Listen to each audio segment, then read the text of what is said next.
ତମକୁ ଗୋଟେ ମାନେ ସରପ୍ରାଇଜ ଦିଆହବ ତ ସେଇଥିପାଇଁ। ହଁ ସରପ୍ରାଇଜ ଟା ହେଲା ତମ ଠାରୁ ତମର କ୍ରେଡିଟ କାର୍ଡ ନେଇକି ଲୁଣ୍ଠିବାର ଅଛି। ଆଜି ମୁଁ ଅନଲାଇନରୁ ଗୋଟେ ଜିନିଷ ଅର୍ଡର କରିଥିଲି। ଏଇ ଜିନିଷଟା କଣ ଆମେ ଦେଖିବା। ଏଇଟା ମୁଁ ହଜବେଣ୍ଡଙ୍କ ପାଇଁ ଅର୍ଡର କରିଥିଲି। ଏଇ ଜିନିଷଟା ହଜବେଣ୍ଡଙ୍କର ଆକ୍ଚୁଆଲି ପୂର୍ବରୁ ବି ଥିଲା, କିନ୍ତୁ ସେ ଜିନିଷଟା ନଷ୍ଟ ହେଇଯାଇଥିଲା। ତ ମୁଁ ଚିନ୍ତା କଲି ଯେହେତୁ ନଷ୍ଟ ହେଇଯାଇଛି ତାଙ୍କ ପାଇଁ ଆଉ ଥରେ ପୁଣି ଥରେ ଅର୍ଡର କରିଥିଲି ଏଇ ଜିନିଷଟା। ଆଉ ସେଟା ଆଜି ଖରା ବେଳେ ଆସିଯାଇଥିଲା। ଚାଲନ୍ତୁ ତାଙ୍କୁ ଏଇଟା ଦେଖେଇବା ଆଉ ସେ କଣ କହୁଛନ୍ତି ସେ ସବୁ ଦେଖିବା। କଣ କରୁଛ? କାମ କରୁଛି ମୋବାଇଲ ପାଇଁ ଧରିକି ଆଇଲାଣି। ନା ନା ଏଇ ଗୋଟେ ତମକୁ ଗୋଟେ ମାନେ ସରପ୍ରାଇଜ ଦିଆହବ ତ ସେଇଥିପାଇଁ। ସରପ୍ରାଇଜ ଟା ହେଲା ତମ ଠାରୁ ତମର କ୍ରେଡିଟ କାର୍ଡ ନେଇକି ଲୁଣ୍ଠିବାର ଅଛି। ସେଇଟା ହେଲା ସରପ୍ରାଇଜ। ମୋ କ୍ରେଡିଟ କାର୍ଡ ନେଇ ଲୁଠିବ। ମୋ କ୍ରେଡିଟ କାର୍ଡ ସେଇଟା ସରପ୍ରାଇଜ ହବନି ତମେ? ଶୁଣ, ମୋ କ୍ରେଡିଟ କାର୍ଡ ନେଇ ଲୁଠିଲେ ବି ପଇସାଟା ଲାଷ୍ଟକୁ ତମ ଆକାଉଣ୍ଟରେ ଦରକାର ପଡ଼ିଲେ ଅଧିକା ପଇସା ହେଇଗଲା ଯୋଉ ମାସରେ କ୍ରେଡିଟ କାର୍ଡ, ମୁଁ ସେ ମାସ ତମକୁ କହେ ଏଇ 5,000 ମାସରେ କ୍ରେଡିଟ କାର୍ଡ ଅଧିକା ହେଇଯାଇଛି, ପଇସାଟା ପଠା। ଅଣ୍ଟୁନି ମୋର, ମୋ ପଇସା ସରିଗଲାଣି, ଏକ୍ସଟ୍ରା 5,000 ଦରକାର। ଏଇଟା ତ ତମେ ଦବ, ତମେ ନିଅ, ଯାହା କରୁଛ କର। ଯାହା କଲେ ବି ସାତ ଖୁନ ମାପ। ଯିଏ ନେଇଯାଆନ୍ତି କ୍ରେଡିଟ କାର୍ଡ ଆଉ ସ୍ୱାମୀ ଲୁଟି ଦେଇକି ପଇସା ଦିଅନ୍ତିନି, ସେଗୁলো ଟେନସନ। ତମେ ନବ, ଯଦି ପଇସା ଅଧିକା ହେଇଗଲା ଯୋଉ ମାସରେ ଧର ମୋ ଅକାତ ବାହାରକୁ ପଳେଇଲା ପଇସା ଦବାରେ 15,000 ହେଇଗଲା, ମୁଁ ଜାଣିଛି 5,000 କଣ ମାଗିବି, ପଇସା ନାହିଁ ପଠା। ଆଉ ପଠଉଛ ଆଉ କଣ, ନିଅ ନେଇଯା। କଣ କିଣିଦେଇଛ କଣ? ତମେ ତ କିଣୁନି କିଛି, କଣ କିଣିଦେଇଛ? ନାଇଁ ନାଇଁ, ମୁଁ ଆଜି ଗୋଟେ ଜିନିଷ କିଣିଛି ଯେ ମାନେ ନା ପେଣ୍ଟ ଏବେ ଆଣିଛି ମୁଁ 5ଟା ଖଣ୍ଡେ ଲାଗିଛି। ନା ପେଣ୍ଟ ନୁହଁ, ମୁଁ ଏଇ ତମ ପାଇଁ ଏଇ ପୁରୁଣା ଘଣ୍ଟାଟା ଗୋଟେ ମିଳୁଥିଲା ଅନଲାଇନରେ 200 ଟଙ୍କା। ମୁଁ ତମ ପାଇଁ ଆଣିଥିଲି। ମୁଁ ପୁଣି ଥରେ ସେଇଟା ଏଇଟା ମାମା ପାଇଁ ମୁଁ ଆଣିନଥିଲି। ଆଉ ଏଇଟା ମୁଁ ପିନ୍ଧିବି। ମୋ ଘଣ୍ଟାଟା ଖରାପ ହେଇଯାଇଛି, ଠିକ ଅଛି। ମୋର ଗୋଟେ ଘଣ୍ଟା ଥିଲା, ଏଟା ଖରାପ ହେଇଯାଇଛି। ସେ ଘଣ୍ଟାଟା ଦେଖେଇଲୁ ମୋର ମାମା, ସେଠି ଥୁଆ ହେଇଛି। ଏଟା ଖରାପ ହେଇଯାଇଛି, ଏଟା ମୁଁ ସଜାଡି ଦେଲେ ହବ ବା। 1,000 ଟଙ୍କା ପଡିବ, ଡିସପ୍ଲେ ଟା ଖାଲି ପଡିଯିବ, ଘଣ୍ଟା ଭଲ ଅଛି, ଡିସପ୍ଲେ ଟା ଖାଲି ଖରାପ ହେଇଯାଇଛି। ସେଇ ଘଣ୍ଟାଟା ମୁଁ ତମ ବର୍ଥଡେରେ ତମକୁ ଦେଇଥିଲି। ଏଇ ଘଣ୍ଟାଟା ତମେ ଦେଇଥିଲ, ଭଲ ଘଣ୍ଟାଟା ଯେ, କେମିତି ଝିଅ ଲୁକ୍ସଟା ଆକ୍ଚୁଆଲି ବହୁତ ଭଲ ଥିଲା। ଘଣ୍ଟା ଲୁକ୍ସଟା ଭଲ, ଭଲ ଘଣ୍ଟାଟା ବି ଭଲ ବି ଅଛି। ନାଇଁ ଭଲ ନ ଲାଗିଲେ ବି ତମେ ଭଲ କହିଦବ, ମୁଁ ଆଣିଛି ଆଉ। ଦେଇଛ ସେ କଥା ନାଇଁ, ଦେଇଛ ଠିକ ଅଛି, ଭଲ ଘଣ୍ଟାଟା ଭଲ, ସବୁ ଭଲ। ହଉ, ଯେହେତୁ ଖରାପ ହେଇଯାଇଛି, ଏବେ ସେଇ ପୁରୁଣା ଘଣ୍ଟା ଯୋଉଟା ମତେ ଦେଇଥିଲ ଏଇଟା ମୁଁ ତମକୁ ଦେଇଥିଲି। ହେଲା, ଏଇଟା ଆଠୁ ଶସ୍ତା, ଏଇଟା ମୁଁ ତମକୁ ଦେଇଥିଲି। ଏଇଟା କଣ ସୁଇଚ୍ ଅଫ୍ ହେଇଗଲାଣି, ଚାର୍ଜ ନାହିଁ ବୋଧେ? ନାଇଁ, ଚାର୍ଜ ନାହିଁ। ହଉ, ନହେଲେ ନାହିଁ। ମୋର ତ 6ଟା ଘଣ୍ଟା କୁଆଡେ ଡାକୁଛ? ଝିଅ କଣ ଠାରୁଛ? ଲଭଲି, ଗଲୁ ନେଇକି ଆସିବୁ। ଏଇ ଗୋଟେ ଅସରପା ପୁରା ହେଇଛି ଖୋଳରେ। ଟାଇମ ନଷ୍ଟ କରିବ। କଣଟା ଏଇଟା? ତମେ ଖୋଲିକି ଦେଖୁନ, କଣ ସେଟା? ଖୋଲିକି ଦେଖ। ଆରେ ତା ଦେହରେ ଝିଟି ପିଟି ଅଛି, ଚଟକିନା ବାହାରିବ, ଡେଇଁ ପଡିବ। ଚଟକିନା ବାହାରିବ, ଡେଇଁ ପଡିବ, ଝିଟି ପିଟି। ଇଏ ଗୋଟେ ଆଣୁନୁ। ବାହାରିଗଲା।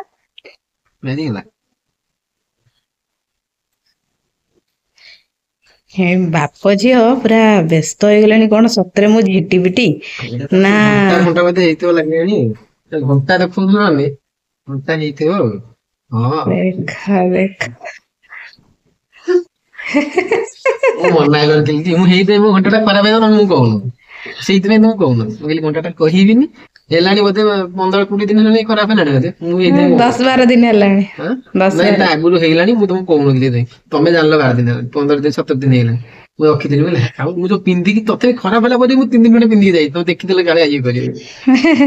ଓହୋ, ଭଲ ହେଇଯେ, କାହିଁ ବେକାର। ମୁଁ ସବୁ ସାଙ୍ଗମାନଙ୍କୁ କହୁଥିଲି, ଆଉ ଡିଜିଟାଲ ଘଣ୍ଟା ପିନ୍ଧିବିନି, ଖୋଲିକି ଦେଖ। ପିନ୍ଧିବିନି ଆଉ। ହଁ, ଦେଖିବା, ଯେହେତୁ ଗୋଟେ ଘଣ୍ଟାଟା ଆଇଛି, ତମକୁ ଧନ୍ୟବାଦ।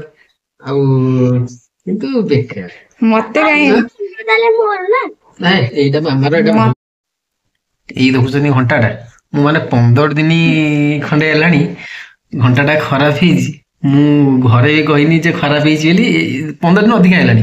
ଘରେ ବୋଧେ ଜାଣିଲା 8-10 ଦିନ ହେଲା ଜାଣିଲାଣି ବୋଧେ। 8 ଦିନ ହେଲା ତ ଜାଣିଲାନି ଏବେ ତାକୁ କେବେ ବୁକ୍ କଲେ ଏଟାକୁ? ଏଇ 2 ଦିନ 3 ଦିନ ହେଲା। ହଁ ଏବେ ଜଲ୍ଦି ପଳେଇ ଆସୁଛି। ଏଇଟା ବି ସେ ନିଜେ ଆଣିଥିଲେ ସେ ଆର ଘଣ୍ଟାଟା କୁଆଡେ ଗଲା? ଏଇଟା ଏଇଟା ବି ସେ ଗୋଟେ ଜନ୍ମଦିନରେ ତମର ଗଞ୍ଜି ଆଉ ତମର ତା ମୁଁ ତମର କିଛି କିଣେନି। ଏଇଟା ମୋ ସାଙ୍ଗସାଥି ସମସ୍ତେ ଜାଣିଛନ୍ତି ଯେ ମୋର ସେଇଥିପାଇଁ ଲୋକ କୁହନ୍ତି ତୋର ଚଏସ୍ ନାହିଁ। ଆଉ ମୁଁ ଯୋଉଠିକି ଯାଏ ବି ମୋ ସାଙ୍ଗସାଥି ଯଦି କୋଉଠି ଭୁଲ ବସ୍ତ ମତେ ନେଇକି ଯାଆନ୍ତି ସେମାନେ ବି କୁହନ୍ତି ଯେ ମତେ କୁହନ୍ତି ଭାଇ ଟୁ ବାଛି ଦଉନ। ମୋ ଦେଇ ହୁଏନି ମୁଁ ଯୋଉଟା ବାଛିବି ସେମାନେ ଯଦି ମୋ କଥା ରଖିପାରନ୍ତିନି ଆଣନ୍ତି ପରେ ନେଇକି ମତେ ରିଟର୍ନ କରିଦିଅନ୍ତି।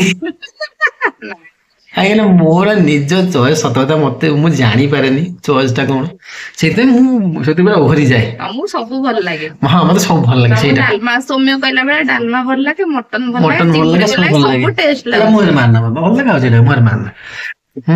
ତେଣୁକରି ଯାହା ହଉ ଗୋଟେ ପୁଣି ଗୋଟେ ସେମ୍ ମଡେଲ ଉପର ମଡେଲ ଘଣ୍ଟାଟା ବୋଧେ ସେଇଟା। ଆଉ ତା ବ୍ୟାଣ୍ଡ ଟା କେମିତିଆ କେଜାଣି ତା ବ୍ୟାଣ୍ଡ ଟା କଲର ଟା ବଦଳି ଯାଇଛି, ସେଟା ବ୍ଲାକ୍ ଆଣିଥିଲି। ଏଇଟା ବ୍ଲୁ, ହଁ ଏଇଟା ବ୍ଲୁ କଲର ଲେଖା ହେଇଛି। ଏଇଟା ବ୍ଲୁ କଲର ଘଣ୍ଟାଟା। ଚାଲ ଦେଖିବା ଘଣ୍ଟାଟା କେମିତିଆ ହେଇଛି। ଆଉ ସ୍ତ୍ରୀ କି ସବୁ ଧନ୍ୟବାଦ ହିସାବରେ ସବୁ ଗୋଟେ ଗୋଟେ କମେଣ୍ଟ କରି କହିଦିଅ ଥ୍ୟାଙ୍କ ୟୁ ବୋଲିକି। କମ ସେ କମ ଦବା ଲୋକଟା ଖୁସି ହଉ ଯେ ଯାହା ହଉ ଦେଲି। ଆଉ ମୋ ଥ୍ୟାଙ୍କ ୟୁ ସହିତ ଆଉ ଯୋଉମାନେ ସବୁ ଧନ୍ୟବାଦ ଦେବାର ଅଛି। ଏମିତି ସବୁବେଳେ ଖୁସି ଥାଏ, ସବୁବେଳେ ହେଁ ହେଁ ଫେଁ ଫେଁ ଫେଁ ଫେଁ ହେଁ ହେଁ ହବା ମୋର ଧର୍ମ। ତେଣୁକରି ମୁଁ ବହୁତ କମ ସମୟ ପାଇଁ ରାଗେ, ମୁଁ ରାଗେନି। ହଁ କମ ସମୟ ରାଗନ୍ତି ଆଉ ଯେତେବେଳେ ରାଗନ୍ତି ଅବସ୍ଥା ଖରାପ ହେଇଯାଏ ମୁଁ ଚୁପ ହେଇଯାଏ। ଆଉ ମୁଁ ବହୁତ ବହୁତ ବେଶୀ ରାଗେ। ଆଉ ଲଙ୍ଗ ଟର୍ମ ରାଗନ୍ତି, ମୁଁ ନାଇଁ ନାଇଁ ନାଇଁ ଲଙ୍ଗ ଟର୍ମ ନାଇଁ ମୁଁ ବହୁତ ରାଗେ କମ ସମୟ ପାଇଁ ରାଗେ। ଆଉ ମ୍ୟାଡାମ ଆମର କମ ରାଗନ୍ତି ବେଶୀ ସମୟ ପାଇଁ ରାଗନ୍ତି ତ ହିସାବ କରିଦେଲେ ସମାନ। ଆଉ ମୁଁ ଟିକେ ଚଟକିନି ରାଗିଯାଏ, ଚଟକିନି ଥଣ୍ଡା ହେଇଯାଏ। ଚଟକିନି ରାଗ ଚଟକିନି ଥଣ୍ଡା ସେ ଯାହା ବି ହଉ ଚାଲ ମହାଦେବ ଆଉ। ମହାଦେବ ମହାଦେବ ନୁହଁ ଏଡା ଗୋଟେ ଲୋକଟା ମୁଁ ପଡେ। ନାଇଁ ମହାଦେବ ଶିବ ସିଏ ଚଟକିନା ରାଗନ୍ତି ପୁଣି ଚଟକିନା ଥଣ୍ଡା ହେଇଯାନ୍ତି। ହଁ ହଉ ଯାହା ବି ହଉ ଭିଡିଓଟାକୁ ଲାଇକ୍ କରନ୍ତୁ। ଆଉ ମୋ ଘଣ୍ଟାଟା ଆପଣଙ୍କୁ ଦେଖଉଛି କେମିତିଆ ହେଇଛି ଦେଖିକି ବି କୁହନ୍ତୁ। ଘଣ୍ଟାଟା ଆପଣଙ୍କୁ ଦେଖଉଛି ଫାଷ୍ଟ। ଏଇ ଘଣ୍ଟାଟା ମିସେସ୍ ଆଣିଛି, ଚାଲ ଦେଖିବା କଣ ଅଛି ତା ଭିତରେ। ଏଇଟା ଘଣ୍ଟାଟା, ଏଇଟା ତା ଖୋଳ ପ୍ରଥମେ ଖୋଲିଆ। ଏଇଟା ହେଲା ତା ଖୋଳ, ତା ଭିତରୁ ଏଇଟା କଣ କାଗଜ ମାଗଜ ବାହାରିଲା। ବିରାଟ କୋହଲି ବାହାରିଲେଣି, ଆଜି କ୍ରିକେଟ ମ୍ୟାଚ ଅଛି। ଚାଲ ଏଇଟା ହେଲା ଘଣ୍ଟାର ଭିତରଟା, ଏଇଟା ଗୋଟେ କଣ କାଗଜ ଅଛି। ଏଇଟା ହେଲା ଘଣ୍ଟା, ଏଇଟା ହେଲା ଦେଖନ୍ତୁ ଏଇଟା ହେଲା ସେଇ ଘଣ୍ଟାଟା ଏଇଟା। ଆଉ ଆ ଭିତରେ ଆହୁରି କଣ ମେଞ୍ଚେ କାଗଜ ମାଗଜ ବାହାରିଛି। ଏଇଟା ଗୋଟେ ଚାର୍ଜରଟେ ତାର ଦେଇଛି। ଏଇଟା ହେଲା ଘଣ୍ଟାଟା। ଟିକେ ରୁହନ୍ତୁ ହଁ ଏଇଟା ଗୋଟେ ଷ୍ଟିକର ଲାଗିଛି ଏଠି, ଛଡେଇଦବା। ବାସ୍ ଏଇ ଘଣ୍ଟାଟା ଆକ୍ଚୁଆଲି ମୋର ଆଗରୁ ଥିଲା। ଏଇ ଘଣ୍ଟାଟା ଏଇଟା ଆଗରୁ ଥିଲା, ଏଇଟା ଏବେ ଆଇଲା, ଖାଲି ବ୍ୟାଣ୍ଡ ଟା ଚେଞ୍ଜ ହେଇଗଲା। ପ୍ଲସ୍ ଘଣ୍ଟା ଏଇଟା ବୋଧେ 2 ନା କଣ ଥିଲା ନା ଏଇଟା 3 ପ୍ରୋ ହେଇଗଲା। ଟିକେ ଉପର ମଡେଲଟା ଯେହେତୁ ଏଇଟା ହେଇଗଲାଣି ବର୍ଷେ ହେଇନି ମୋ ଘଣ୍ଟାଟା ଆଜିକାଲି ଯାଉନି ଆଉ ବହୁତ ଦିନ। ଯାହା ବି ହଉ ଏଇଟା ସେ ଘଣ୍ଟାଟା ଦେଖନ୍ତୁ, ଏଇଟା ସେଇ ଘଣ୍ଟା। ଏଇଟା ଦେଖିବା ହାତରେ ପିନ୍ଧିବା କେମିତି ଲାଗୁଛି। ଦେଖ ଏଇଟା କେମିତି ଲାଗୁଛି, ଏମିତି ଘଣ୍ଟାଟା ପିନ୍ଧିଲେ ଲାଗୁଛି ଦେଖନ୍ତୁ। ବାସ୍ କମେଣ୍ଟ କରି କୁହନ୍ତୁ ଘଣ୍ଟାଟା କେମିତି ଲାଗୁଛି। ଘଣ୍ଟାଟା ଦେଇକି ମିସେସ୍ ଆଜି ଗୋଟେ ସରପ୍ରାଇଜଟେ ଦେଇଦେଲା। ସେ ଯାହା ବି ହଉ ଘଣ୍ଟାଟା ରିଏଲି ଭଲ ହେଇଛି, ବହୁତ ବଢିଆ ହେଇଛି, ମତେ ବହୁତ ବଢିଆ ଲାଗୁଛି। ମୁଁ ଭାବିଥିଲି ଯେ ସ୍ମାର୍ଟ ୱାଚ୍ ପିନ୍ଧିବିନି, କିନ୍ତୁ ଯେହେତୁ ପୁଣି ମିଳିଗଲା ଗିଫ୍ଟ ପୁଣି ପିନ୍ଧିବା ଷ୍ଟାର୍ଟ। କାଲିଠୁ ପୁଣି ଘଣ୍ଟା ପିନ୍ଧା ଆରମ୍ଭ ହବ ଆଉ। ଭଲ ଲାଗେ ଘଣ୍ଟା ପିନ୍ଧିବାକୁ, ମତେ ମୋର ଘଣ୍ଟାଟା ଭାରି ସଉକ। ବିଶେଷରେ ମୋର ଘଣ୍ଟା ବହୁତ ସଉକ, ମୋରି ବହୁତ ସଉକ। ତେଣୁକରି ଘଣ୍ଟା ନଥିଲା, ମୁଁ ସେଇ ଘଣ୍ଟାଟାକୁ ବନ୍ଦ ଥିଲା, ଲୋକ ତ ଜାଣିପାରନ୍ତି ଡିଜିଟାଲ ଘଣ୍ଟା ବନ୍ଦ ଥିଲେ କଣ ଦେଖିଲେ ଟାଇମ୍ ଜଣା ପଡିବ ଠିକ ଅଛି ନା ନାହିଁ, ମୁଁ ପିନ୍ଧିକି ଯାଉଥିଲି। ଏବେ ଏଇଟା ଆସିଲା, କାଲିଠୁ ପୁଣି ପିନ୍ଧିକି ଯିବା ହବ, ପୁଣି ପିନ୍ଧିକି ଯିବା ଷ୍ଟାର୍ଟ କାଲିଠୁ।